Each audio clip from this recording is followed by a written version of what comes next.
আচ্ছা, মনের কথা পরে না হয় কখনো শোনা যাবে। একটা কথা বলি, চা আমার নেশা না, চা আমার ভালোবাসা।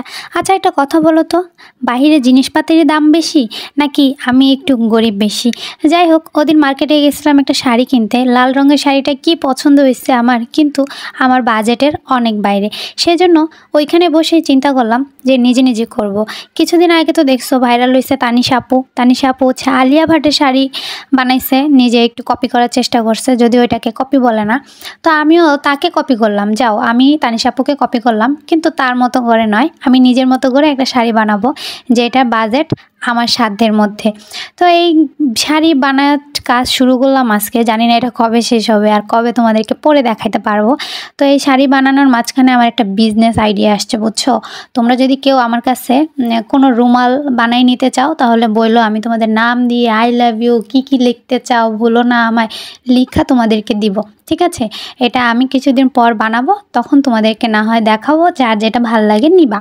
আর যদি ভালো না লাগে সমস্যা নাই, আমি ব্যবহার করব, কোনো সমস্যা নেই। তো যাই হোক, দেখতেছো কি স্পিডে আমার কাজ চলতেছে। যদিও এতটা স্পিড যদি থাকতো তাহলে তো হয়েই যেত। আমি পৃথিবীর একমাত্র অলস আমার আম্মুর চোখে। আমি তো নিজে জানি যে আমি নিজে কত কাজের। যাই হোক, তোমাদের জন্য আমি এই ভিডিওগুলো পোস্ট করি, কারণ তোমরা সবাই ভাবো আমি খালি নাচানাচি করি, না ভাই, আমি অনেক কাজও করি। তো যাই হোক, ছোটোবেলা থেকেই আমার এই সেলাই জগতে বা টেইলার হওয়ার অনেক একটা স্বপ্ন ছিল, যদিও সেটা পূরণ হয় নাই। এখন আমি ভাবতেছি আবার নতুন করে শুরু করব, নতুন কিছু করার। তো তোমরা যদি আমার পাশে থাকো অবশ্যই আমাকে একটু সাপোর্ট করে ভিডিওগুলো লাইক কমেন্ট শেয়ার অবশ্যই একটু করে দিও।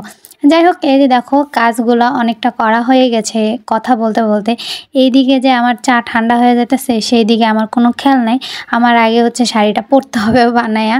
যে কোনো জিনিস নতুন কেনার পর আমি যতক্ষণ পর্যন্ত ওইটা পরি নাই ততক্ষণ কেন জানি ভালো লাগে না, চা শরবত হয়ে গেছে।